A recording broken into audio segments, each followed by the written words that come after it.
Welcome everybody. My clock says 11 o'clock, so we are going to get started here.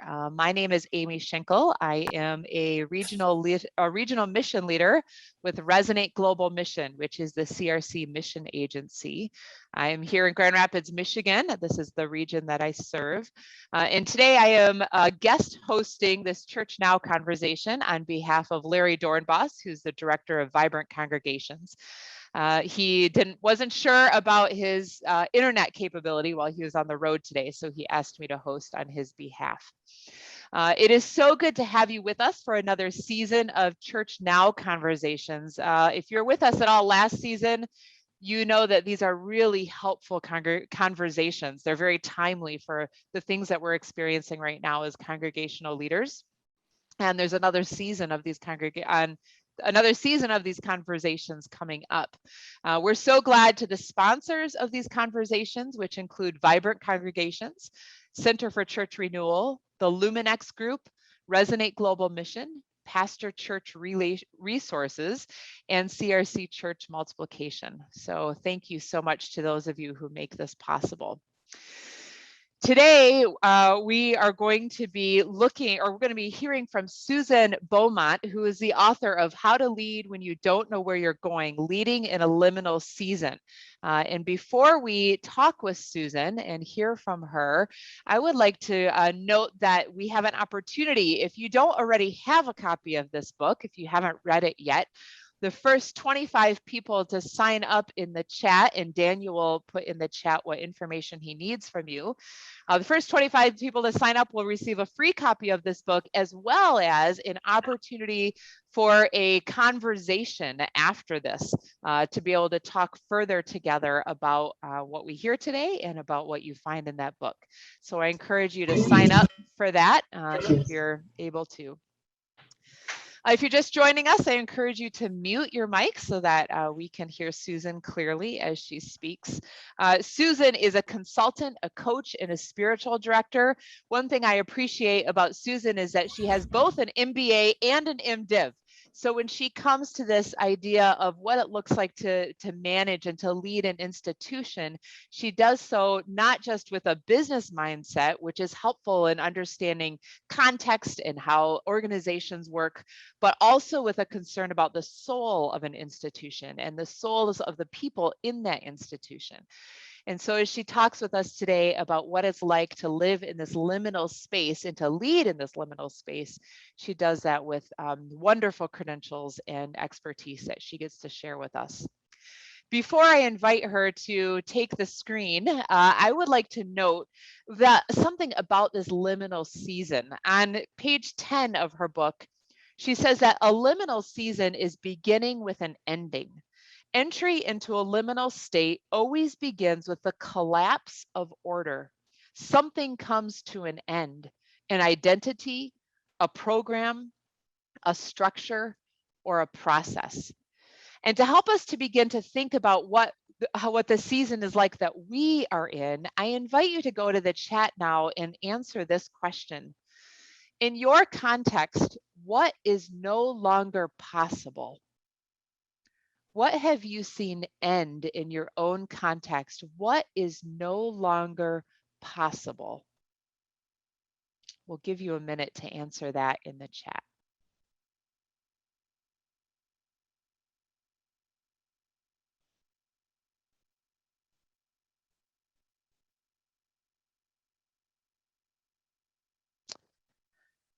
Brenda says, making definite plans.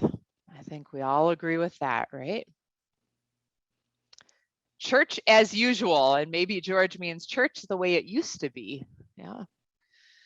I'm a campus minister and currently I can't be on campus. That's really difficult. Church-wide potlucks. Oh, I miss those. I do. I miss those so much. Robust youth ministry, fellowship gatherings, hugs and handshakes after church. Yeah, will that ever return? Crowded living rooms full of students eating and laughing. No longer will we ever not have an online presence. Thanks, Chris. Normal travel. Yeah, travel is always going to have a lot of new hoops to jump through. spontaneous activities, coffee in the back of church. Anything else you can think of that's no longer possible?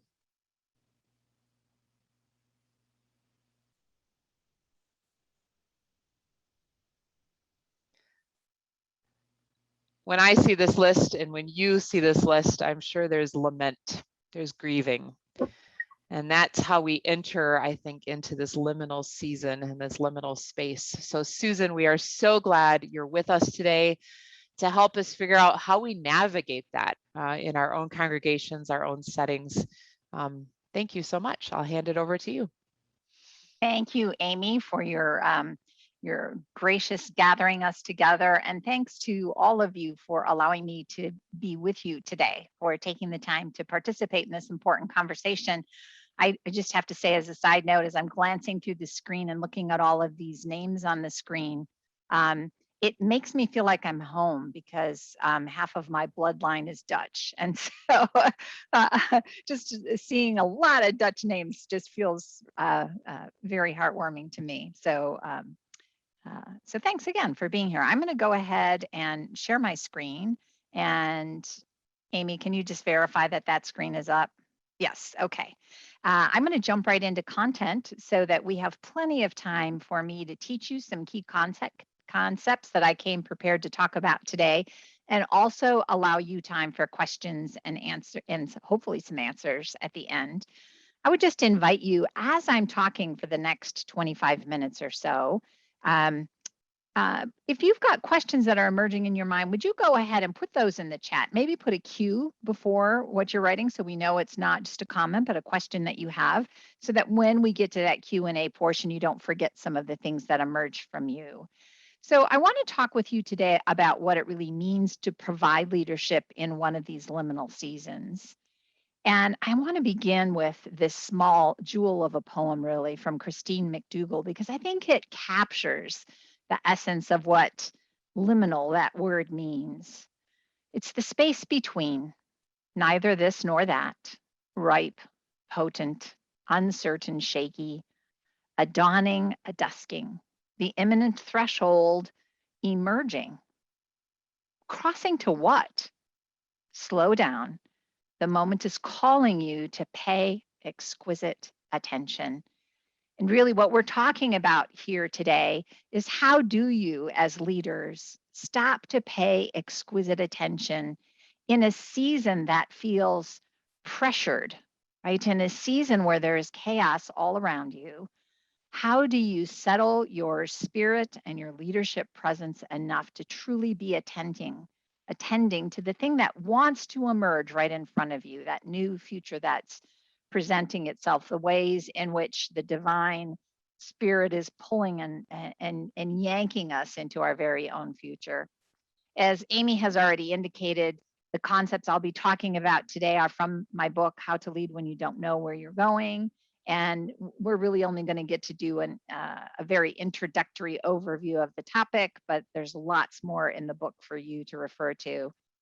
So we can't talk about liminality without a definition, right? When I first went to the publisher with this book, I called it Leading in a Liminal Season, and my publisher came back and said, you can't call it that because nobody knows what that word liminal means. Well, now that we've been living in liminality for the last 18 months, a lot more people know what this word means, but let's make sure we're all on the same page about this term itself.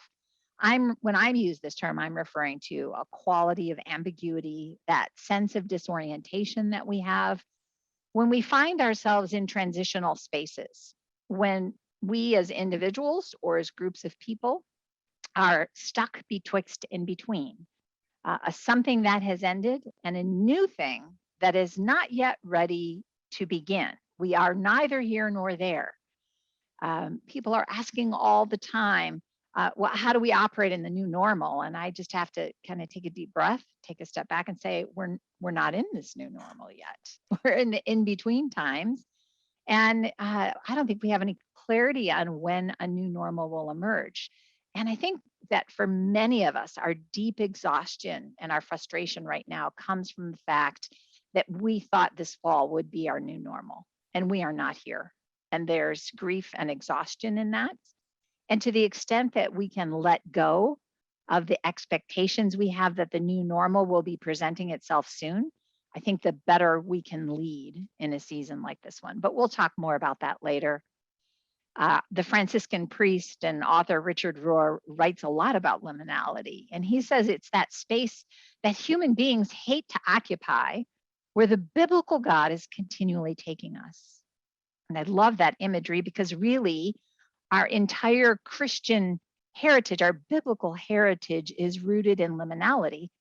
From the story of the story just post creation with Adam and Eve being driven from the Garden of Eden, their departure from Eden sets up the human experience as a liminal experience, with the expectation that we don't actually leave liminality until Christ returns again.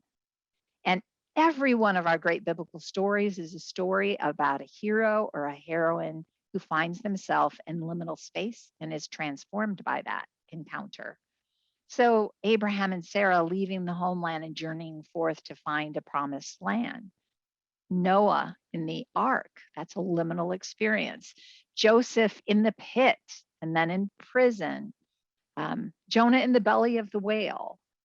Every one of these great stories is a story of a person who is taken from an old identity into a place they did not want to be, where they were transformed and then set forth into a new identity and a new experience, all the way up through the New Testament, where Jesus rises out of the baptismal waters and is driven out into the wilderness, a liminal space, for 40 days and 40 nights to discover and refine his new identity. And Paul on the road to Damascus, who has a liminal experience of blindness in which he is transformed. So the question for us really is, if we know from all of our faith tradition that this is how God works with us, that this is where we find God, why are we so resistant to pausing in this space and letting that transformation happen?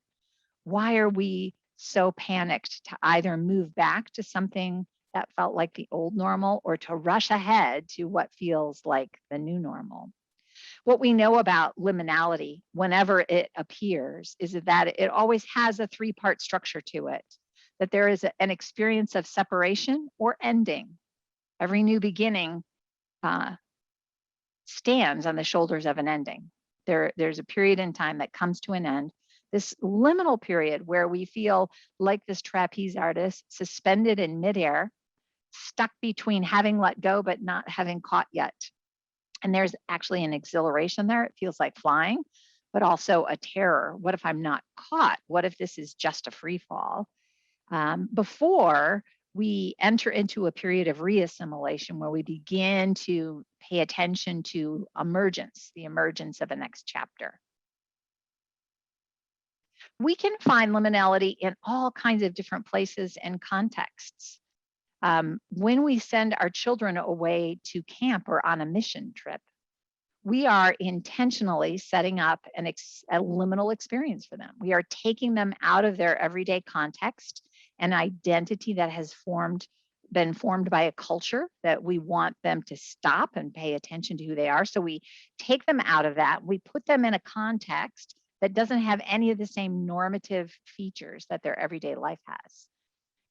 And we hope and we pray and we work with them for some transformation in that place that produces a new identity before they reassimilate back into their previous context. So when we send people on pilgrimages, when we send them on mission trips, when we send them to camps, we're intentionally working with liminality. We also have liminal seasons that happen in congregations all the time. Pastoral transitions are a great example of this. We're one body of people under the leadership of this particular pastor. When that pastor leaves, a congregation has to go through an oftentimes difficult but also exhilarating season of figuring out who they are without the leadership of that particular pastor before they're ready to attach to the leadership of a new pastor. And we know that that transition doesn't happen with one pastor moving out and a new pastor moving in. That transition, that liminal space often lasts for a couple of years in time as we begin saying goodbye to that pastor before they leave And as we're suspicious about the new leader until they kind of prove themselves for maybe a prolonged period of time, maybe even a year or two after their arrival. We also know that there are liminal eras or epochs. And Phyllis Tickle talks about this in her book, The Great Emergence, where she describes the giant rummage sale that the larger church goes through every 500 years or so. And Tickle believed that we are in one of those eras now, where the church institutional infrastructures actually begin to crumble. And that's necessary for the rebirth of what the next chapter is. And so my thesis in this work is that we are living in a liminal era now that's been exaggerated by the pandemic. That's part of this liminality that we're paying the most attention to right now. But that this entire era, which feels like the end of everything that we love, it feels like everything is at odds with each other and everything is crumbling. That's this ending experience. This is not likely to end anytime soon for us. And the sooner we can wrap our heads around that and quit resisting that, the better work we'll be able to do here. So this season we find ourselves in requires a non-traditional leadership stance and a different body of leadership work than what we have traditionally been charged with doing. And I'll explain more about that a little bit later.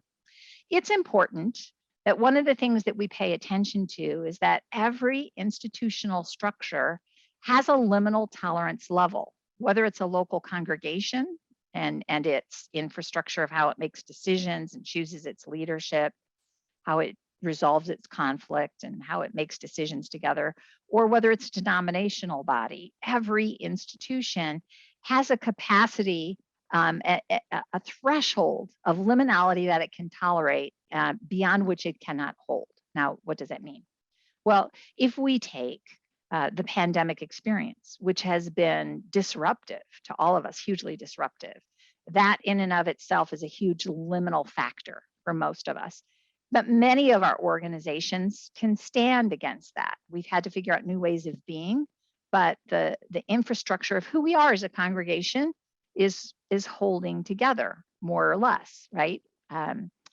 But for others, we find that when we start layering on all the other liminal experiences that we're having, political polarization globally, questions about human sexuality, and what we're going to do as a denomination about human sexual preferences. Critical race theory and how we fit that into our understanding of what we're doing as Christians. Changing ethnic identities within the denomination, a global climate crisis, all this stuff layers on. And at some point, every institution will fail if the liminal factors become too severe, much like this space capsule you see re-entering the Earth's atmosphere, where the structure is protected by a heat shield. But at some point, if the stress of re-entry is beyond what the heat shield was designed to endure, we know that that capsule will fail, it will disintegrate. And our institutions can do that as well. So as we experience that friction and we approach our liminal tolerance levels, it's important to recognize that there will be institutional failure of one kind and another, that not all of the institutional constructs that we have right now are going to be able to endure this. And that's not a sign of failure. That's a sign of transformation and transition. It is painful, and there's a lot of grief associated with it, but it is not a sign of failure.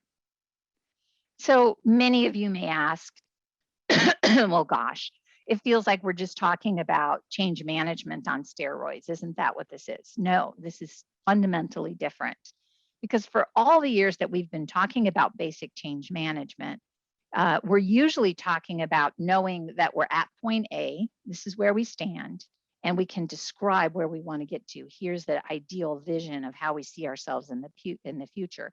And change management practices in theory takes us from point A to point B. How do we as leaders anticipate the barriers that stand in the way of us moving to that desired future?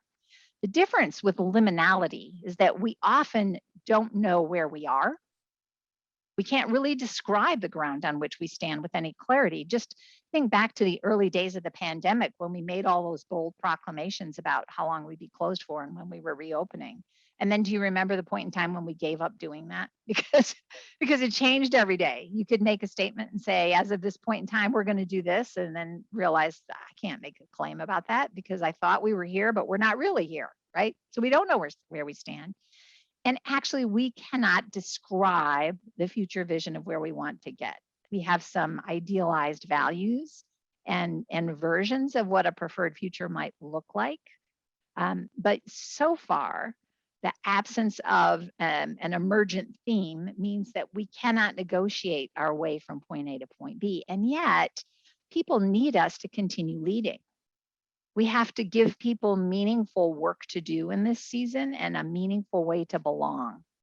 We need to help them make meaning of where we've come from in our past and how that's still relevant to where we stand today.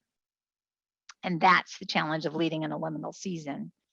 Now, in the event that you are some days trapped into thinking, this is an awful season of church leadership, nobody else has ever had to do this, I want to share a piece of scripture that doesn't come up typically in our lectionary series. It's from the book of Ezra, chapter 3. Excuse me. And just to remind us of what's happening at this moment in time, the first temple has been destroyed, and the foundation for the second temple is being laid. And the people are coming together to celebrate this new foundation for the second temple. Right? And here's what scripture tells us about this. And all the people gave a great shout of praise to the Lord because the foundation of the house of the Lord was laid. But many of the older priests and Levites and family heads who had seen the former temple, they wept aloud when they saw the foundation of this temple being laid, while many others shouted for joy. And no one could distinguish the sound of the shouts of joy from the sound of the weeping because the people made so much noise, and the sound was heard far away. Doesn't this describe leadership in the season that we're living in? We as leaders are captured by the energy of our people, some of who are wailing to go backwards. Just get us back to the normal thing that feels right to us. And some are clamoring for rapid forward movement. Just get us to some kind of new normal that feels better than this. And our challenge as leaders is being stuck in this place of trying to figure out which noise to pay attention to. How much of the free floating anxiety in my congregational system should I even be attending to? When am I supposed to be trying to calm people down? When am I supposed to let them stay riled up so that they can change into something new? I think that leadership in this season often feels like this character standing here on this image on your screen of standing in front of this giant black hole that feels like it's just going to suck us into it, right? And wanting to get the heck out of that space and to take our people with us to protect them from whatever's in that black hole. And yet, what Ed Catmull, who's the CEO of Pixar, he wrote this beautiful book called Creativity, Inc., which is written to a secular audience, but when you read it, you see that Ed Catmull is a deeply contemplative person. He says this, there's this sweet spot between the known and the unknown where all originality happens. And the key is to be able to linger there without panicking. So if it's true that God works with us in liminal spaces to transform us for our next chapter, and if it's true that creativity and new ideas and the new next chapter is born of this space, how do we stand in this frightening place that feels chaotic without panicking, with our people, assuring our people that we're exactly where we need to be so that the next transformative thing can happen? And therein lies the challenge, right? In a liminal season like this one, there are a variety of wonderful opportunities that present themselves, but also a variety of threats that we have to be careful of. So let me just quickly talk through this list. Now, the first great opportunity is something called communitas. No, that is not typo on your screen. It's not community. The word communitas refers to, this word is coined by the cultural anthropologist Arnold van Gennep, who observed that when primitive tribal cultures found themselves in these liminal spaces, for example, when children went out into the wilderness on some kind of a quest and came back as an adult, the whole community would freeze its structures and disintegrate its structures for a period of time while that individual was in the wilderness waiting to come back, so that the person could come back and be received under a new identity. Communitas refers to a quality of way of being within community that happens when we allow the disintegration of some of our leadership structures and our power structures. When the thing that we are so fearful of actually happens and we allow it to happen, and that institutionally we start to fail in some significant ways, so some things begin to melt down and the power structures give way, that's when this spirit of great equality within the community emerges that gives birth to all kinds of creativity and new experiences, new ways of being able to think. People are unshackled by the limitations of their old structures and free to imagine new things. It's a thing to take advantage of in liminal seasons, not a thing to fear. Liminal seasons are also a prime opportunity to spend some time rediscovering the core identity and purpose of your congregation. Who are we now? Our definition of ourselves has changed a lot in the last year. We don't even actually know who's all with us anymore. And some new people have appeared, right? Who do we serve? Our contexts have changed. For so long, in church life, we defined context by taking out a map, looking at where the church building was, and then drawing like a 3 or a 5 mile radius around the church building and say, this is who we serve, these people here. And then we have some mission projects on the other side of the world. Well, with having to do church online, many of us discovered that we're no longer limited to the geography of where our building is. So what does that mean about the purpose of these buildings and what they serve and who we are meant to serve here? And what do we stand for now? How are our values shifting and changing? And what is God calling us to do or become next? Liminal seasons are a great time to shed those things that no longer fit. Maybe some of those programs that had been dying for a long time and took a lot of leadership energy to sustain, but some beloved soul still loved them. Some of that stuff disappeared during the pandemic. Let's not be in a rush to bring it back, but to let go of that which no longer fits us.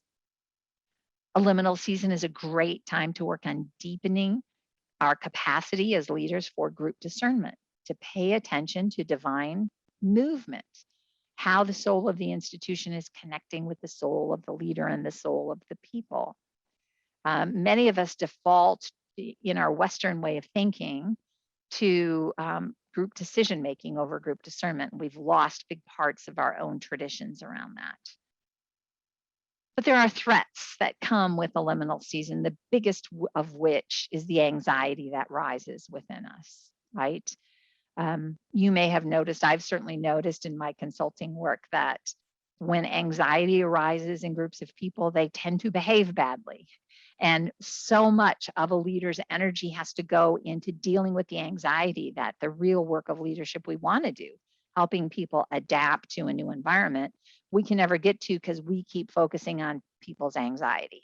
So learning how to what to attend to in anxiety and what to not respond to is a big one of our threats. Denial, huge problem in a liminal season.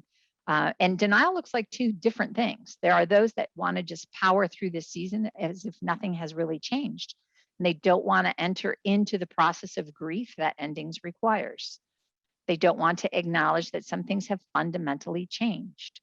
I noticed in our chat box when we talked about what is gone now, what has ended, that most of our responses were still pretty surface about that. Now, I recognize in a chat, what are you going to put? But there's some profound things we're letting go of here.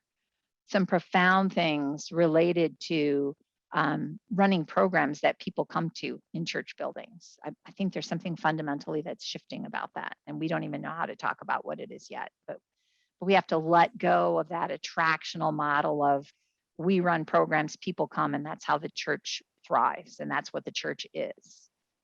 So we're in denial when we power through, as if as soon as we get on the other side of the pandemic, we're going to be able to go back to something that feels normal. But the other form of denial we have to be careful about is the notion that nothing remains, right? A woe is us, everything is gone. This is the end of the church. It's not the end of the church, right? This is the reinvention of the church. And we are blessed to be leaders in this season, to be shepherding this in. It's painful, it's hard work, but people will look back on this era as something really significant in the life of the church. And we are blessed with being the sustainers of what still remains in this season.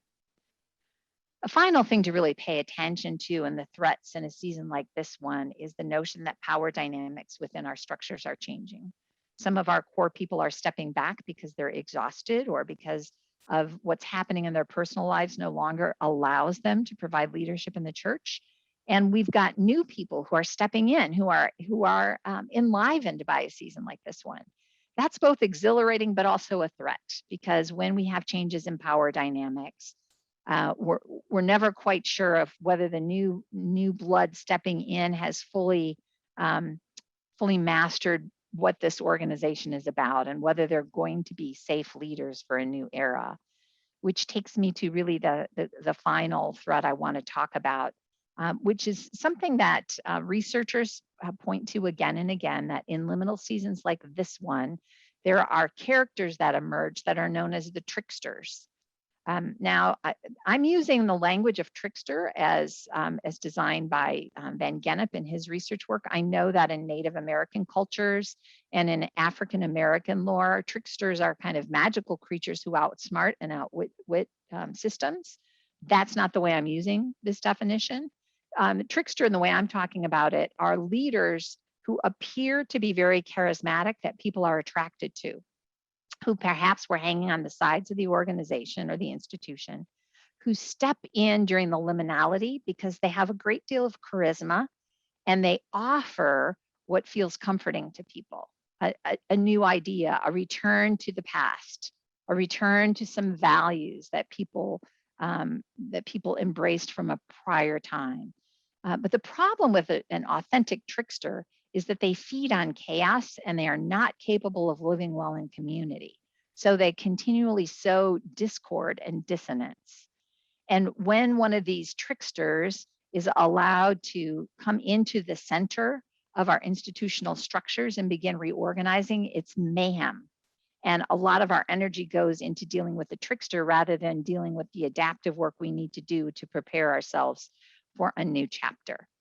So the final thing I want to say here, and then we're going to open this up to questions and answers, is that we can talk about liminality and say, oh yes, no wonder we feel so disoriented. This is the season we're in, and these are the opportunities that we face now.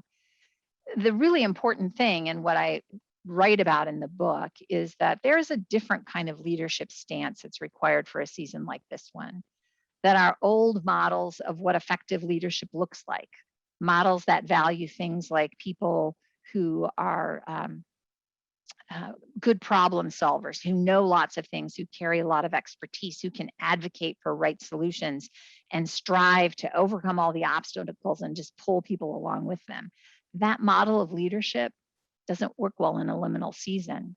Instead, we have to do some fundamental spiritual shifts to be people who move out of that place of knowing, out of that place of advocacy, out of that placing of striving, into a deeper place of spiritual surrender. Not surrender in the sense of giving up and saying, oh, well, all is lost, I'm just going to sit here until this is over. Surrender in the sense of yielding to what is unfolding in front of us so that we can pay exquisite attention to how we are being led. And this also requires a different body of leadership work. And in the book, I talk about 4 major forms of leadership work that are effective in seasons like now: working on shaping institutional memory, deepening our group discernment practices, shaping the way that we talk about our purpose, clarifying our purpose now, and engaging emergence as it begins to unfold in front of us. So many of the things that we're tempted to do in a season like this one, like let's create a new linear strategic plan. Let's work on a new mission statement. Not particularly helpful work right now. Different bodies of work that involve framing, questions that driving questions that we can't answer right now, but if we could answer them, they would actually lead us into the future. Figuring out how to craft experiments around those driving questions so that we can learn something about where we are, and then analyze what's happening, and then design an iteration of those experiments to learn the next thing. So again, we don't have time today to talk about all of that, but I just refer you to the book to learn more about your own leadership stance and what it means to tend the soul of the institution. So let me stop chattering at you. I'm going to turn things back over to Amy, and we're going to open this up for some conversation here. Wow, thanks so much, Susan. I wish we had like 3 days to take this all apart and really invest in it. It is so helpful. Like Susan said, if you have a question, please feel free to put it in the chat and we'll do our best to get to it today. I also have a list of my own in case you just can't come up with anything. But Bob has a great question there. What advice do you have for how much time or energy to invest in lament as we look back and hope as we look forward? Yeah. Wow, that is a great framing of a question, Bob, because that's exactly the work that needs to happen now is lament and hope side by side, right? How wonderful that we have within our tradition lament. It's right there for us in the Psalms, right? That there are Psalms that take us into the grief. You cannot have a new beginning unless you have an ending, right? Amy pointed that out in her opening comments. And you can't have an ending unless you grieve what is lost and what you're letting go of. And so much has been lost in this season. So I don't know that I have anything remarkably insightful to say about how much time to spend on that, because this is why you as leaders get paid the big bucks, right? You have to read your context. You have to know what are we in the midst of right now? And there are days that are just going to be lament days. And different parts of our congregations are ready for different things. Our staff team may need just a month of lament. Staff teams are really hitting the wall right now. You know, that they had pinned their hopes on the pandemic or the vaccination, and getting through the vaccination, and they were hopeful that coming into this fall was going to be the end of everything, and now it's not. And a lot of them that just powered through 18 months just feel like they can't do it anymore. And so parts of our team might just feel like they are stuck and they need to spend time in lament, but you may have other parts of your system, like some of your lay leaders, that need hope from you right now. And I hope that you're hearing in my comments that a big part of our task right now is framing this as a season of hope when there is so much loss, that we are standing in this space that has all this potential in it. And this is where churches have such a part to play right now. You know that, and nobody's looking for us to do this, but this is what this is what we have to do. This is what we are meant to do, to be the voice of this is the meaning and purpose in this moment we're in, and it's okay and it's hopeful, and let's lament at the same time. So thank you. I wonder if a good follow-up question to that, Susan, and noting a comment that Kara made, we as leaders need to be reminded of the hope that there is in this season, right? And that the church is the bearer of that hope.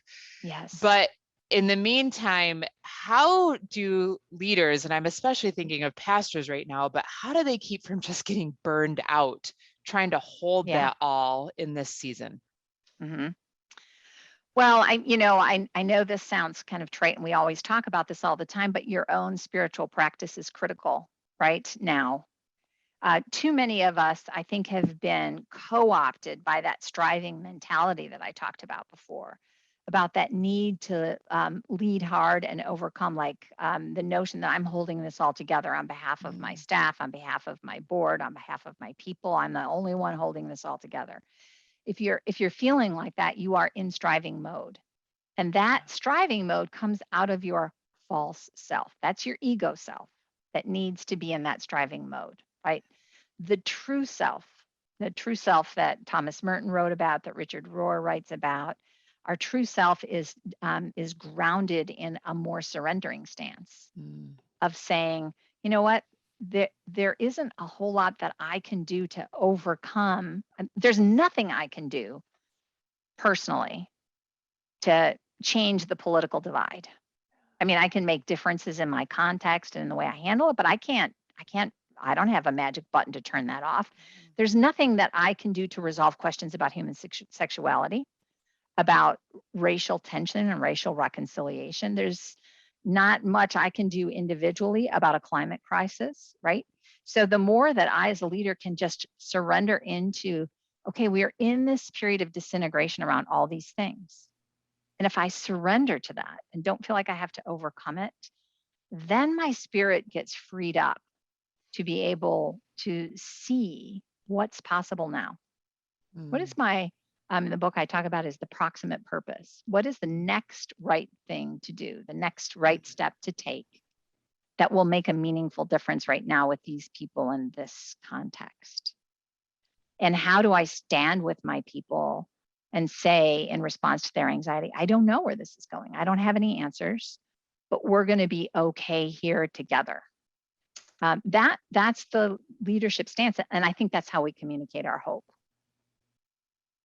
Those are words of hope. Thank you so much for that.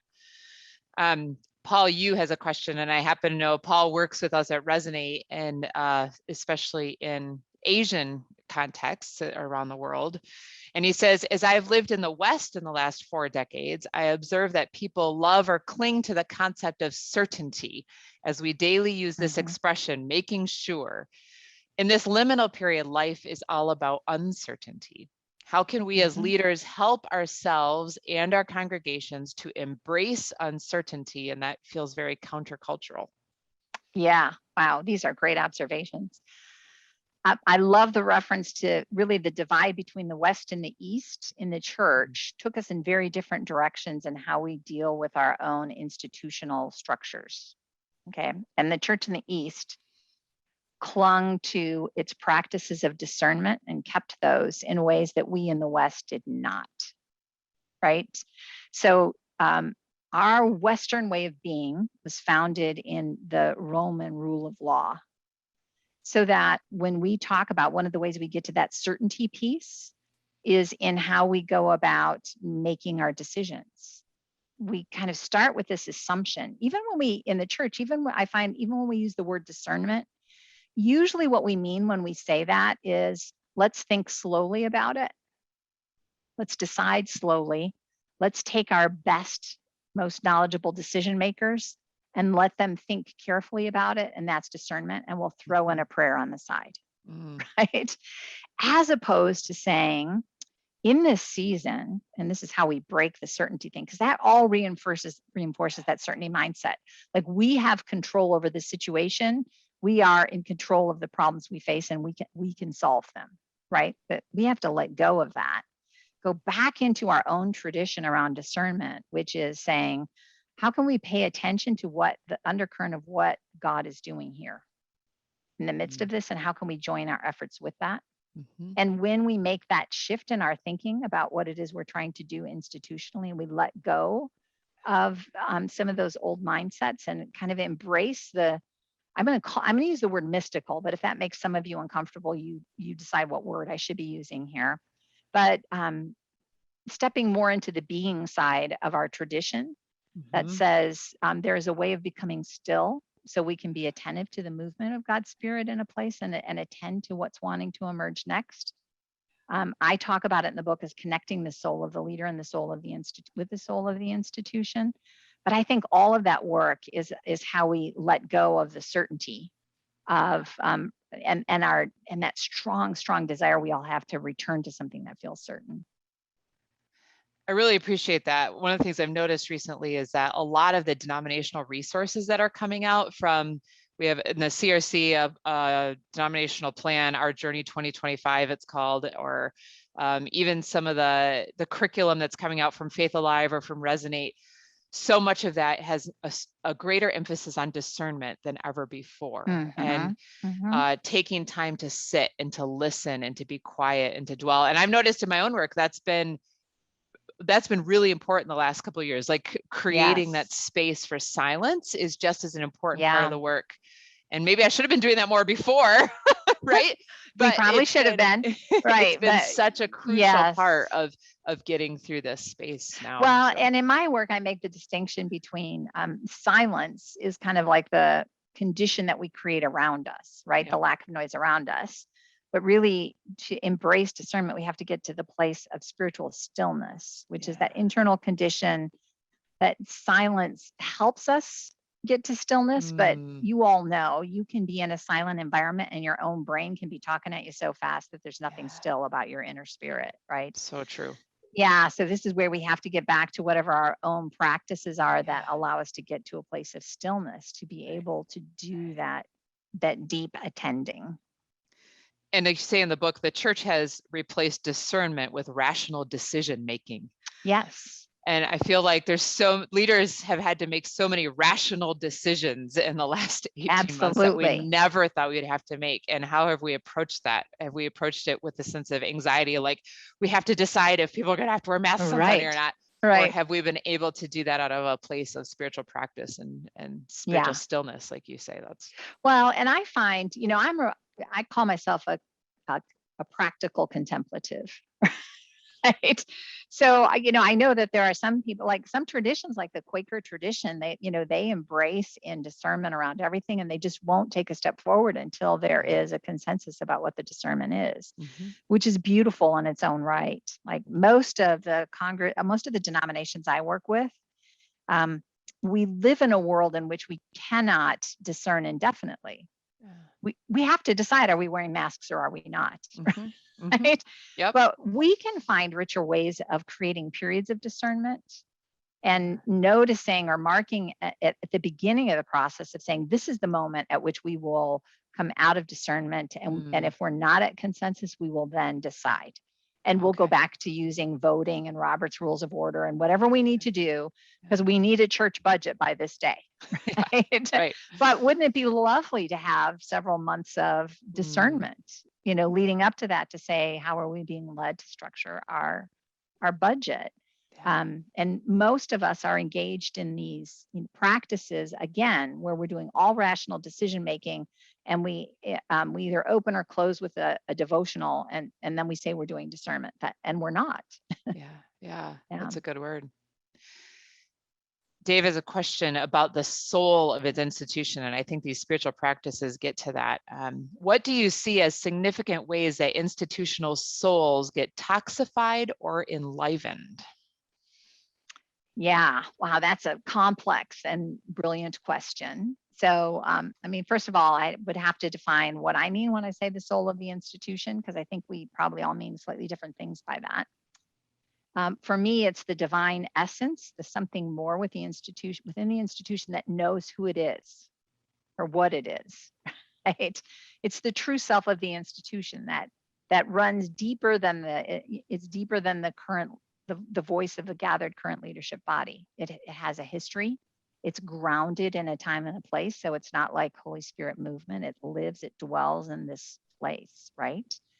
So now I've got myself so tied up, I've forgotten the essence of the question. He wondered, what happens to get that, like, how does that soul maybe become toxic, or how does it actually become healthy? Yeah. So I do think that in congregations, the soul is on a journey with the institution, right? So in most congregations, at the time that the congregation is founded, the divine essence is maybe in its purest form when you had a founder or a group of people that had an idea or a set of values, and then attach some resources to that, and an institution is born. But then that soul gets wounded or strengthened throughout the course of its own journey. we have leadership transitions, and each of those leadership transition kind of shapes the soul in a little bit different way. And we have seasons in congregational life where the soul is wounded, right? But, we have a leader who is sexually abusive within the church, or fraud happens within the church, and that soul gets wounded. And there needs to be some healing that happens around that, intentional healing to kind of bring us back. But there are also glory eras in the church when a congregation is thriving, when it feels like we are so connected with the soul of this institution to this community, and there's just all this vitality that's happening. And so there are so many things that I don't understand about institutional soul. Like, does it die if the institution dies? Where does it go? What happens when you have a merger? What happens to the soul then? But I think there's so much that we can do as leaders that can either bring light to the soul, or darkness where it gets disconnected, where we ignore the essence of who we are, or profound things like, I worked with a congregation whose one of their early chapters was one of the stories from the early chapters is the day that the Ku Klux Klan showed up at the church in their robes, and the doors of the church were thrown open to welcome them in. Okay, so this is part of that congregation's history, and it's that story wounds the soul of that congregation every time they have to acknowledge that part. So there's restoring that has to take place there to help with some of that healing. I feel like I'm talking all around that question without really answering I think those are the helpful points. It's really good. Yeah. So what's interesting about having the soul of a congregation is that it's something that lives on even through pastoral transitions. And Michael has a question about, I think a lot of our churches right now are in pastoral transitions, or have a vacancy where the pastoral role is. What are some steps that lay leaders might be able to take to guide the congregation during this luminal space when they don't have maybe the senior pastor who's the one leading them through this? Yeah. Well, I think all of the things that I talk about as worthy work to do in a liminal season, there's none of them that require a divinity degree or ordination to do, right? There's nothing in the process of, shaping institutional memory, the paying attention to the stories, our own stories, and how the stories of a previous season are limiting or enlivening us now. But lay leaders are oftentimes better equipped than clergy leaders to do that work because they have a longer history, and they're their stories, right? Clergy leaders just learn those stories and borrow them while they're there. The stories belong to the people. And work around discernment. There's nothing within deep discernment work that requires religious training, right? Gaining clarity about our purpose now. Great work to do in a pastoral transition season. Kind of reimagining who are we without this leader? How do we, and I'm not asking that question in a despair sense. I'm asking that question in an enlivening sense to say, what is the same now and always about who this congregation has been? Great work to do when you're in a pastoral transition. This great project I'd love to do with congregations is to gather people together and tell the story of the church era by era. I do it by decades. Go into a fellowship hall, set up the big wall with different segments, different decades, and assign people to do some research on those decades and just teach one another the collective story. So in that era, how did the leaders sitting in the pews in that era describe who they were serving, and what they thought God was calling them to do or become? And then let's move to that next era. And how did the way they answered those three questions change? And what about the next era? And when you sit and listen to the congregation tell its own story, you can hear how the soul has sustained the congregation over time. You can hear the things that have remained constant. You can hear the things that have dropped out over time, the things that have layered in, but what has sustained us decade after decade after decade. That's part of that, grounded in our very being here. So I think there's a lot of work that the laity can do. for tending the Good. soul. Great. Thank you.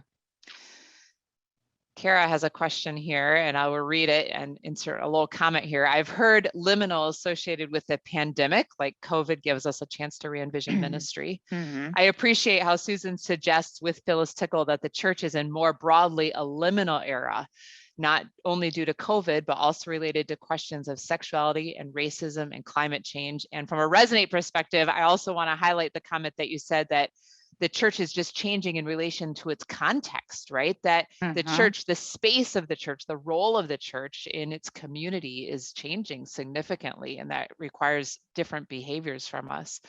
Can Susan or anyone else point me to a web-based, a succinct resource that articulates this broader sense of liminality for the purpose of sharing with fellow leaders?